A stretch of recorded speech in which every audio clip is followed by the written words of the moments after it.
আপনারা যে এই প্রদর্শনী তো এই বিজ্ঞান মেলায় কি উপস্থাপন করলেন একটু বিশদভাবে কে বলতে পারবে? এখানে আমাদের প্রজেক্টের নাম হচ্ছে উন্নত নগরায়ন। এখানে উন্নত নগরায়নের আমরা প্রধান চিত্র তুলেছি, আপনি দেখতে পাচ্ছেন। এখানে আমরা প্রথমেই কার্বন পরিশোধিত যন্ত্র আমরা ব্যবহার করেছি, তারপর উন্নত নগরায়নের যে একটা মডেল, এবং এখানে প্র্যাকটিক্যালি আমাদের কার্বন পরিশোধিত আমাদের উন্নত নগরায়নের একটি চিত্র আমরা প্র্যাকটিক্যালি এবং ডেমো সহ আমরা তুলে ধরেছি।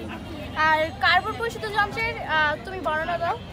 বলো, আসো সামনে এসো, বলো একটু জোরে। হ্যাঁ, সাউন্ড। এই কার্বন পরিশোধন যন্ত্রে মূলত আমরা ফ্যাক্টরি থেকে যে কার্বনটা বের হয় সেই কার্বনটাকে পরিশোধন করব। কিভাবে পরিশোধন করে কার্বনটা? জি, এই কার্বনটা আমাদের কার্বন যেখান থেকে বের হয় ফ্যাক্টরি, ঠিক তার উপরেই আমরা এই মেশিনটা নিব। তো এই মেশিনটা যখন চলতে থাকবে, পানি আছে, আচ্ছা বলতে থাকো, আচ্ছা, মেশিনটা যখন আমরা চালাবো তখন এই কাপড়টা রোল হয়ে থাকবে। তো আমরা যেহেতু কার্বনটা ঠিক এই কাপড়ের নিচটা থেকেই বের করবো, তাই জন্য এই কাপড়েই এই কার্বনটা এসে লাগবে। তো এটা যখন রোল হয়ে থাকবে, এই কার্বনটা যে এখানে আমরা যে পানি আছে এই পানির সাথে মিশবে, সেই পানিটা আবার এই বক্সে যাবে। এই আবার এখান থেকে পানিটা পাম্পের সাহায্যে পাইপে আসবে। এই পাইপ থেকে পানিগুলো আবার ফিল্টারে যাবে। এই ফিল্টারের 3টে স্টেজ আছে, যার ফলে এই পানিটা পরিশোধিত হয়ে আবার পরিষ্কার পানি দিয়ে আরেকটা পাইপ দিয়ে বের হবে। আবার এই পুরো ফ্যাক্টরিটা আমরা সোলার প্যানেল দিয়ে চালাবো, যার ফলে আমাদেরকে আমরা সৌরশক্তি দিয়ে আপনি দেখতে পাচ্ছেন ওখানে আমাদের সোলার প্যানেলটা আমাদের আছে। তো আমাদের হচ্ছে বর্তমানে যে ফ্যাক্টরিগুলোতে কয়লা, পেট্রোলিয়াম গ্যাস এগুলো ব্যবহার করা হয়, যাতে পোড়ালে প্রচুর পরিমাণে কার্বন উৎপন্ন হয়, যেটা হচ্ছে গ্রিন হাউস গ্যাস বৃদ্ধির অন্যতম কারণ। আর এই কারণে হচ্ছে বৈশ্বিক উষ্ণতা বৃদ্ধি পাচ্ছে। তো এটা আমরা রোধ করার জন্য আমরা এই প্রজেক্টটা আমাদের দেখিয়েছি। আর এখানে দেখতে পাচ্ছেন, এখানে লেখা আছে যে দূষিত পরিবেশ থেকে দূষণমুক্ত পরিবেশ গঠন।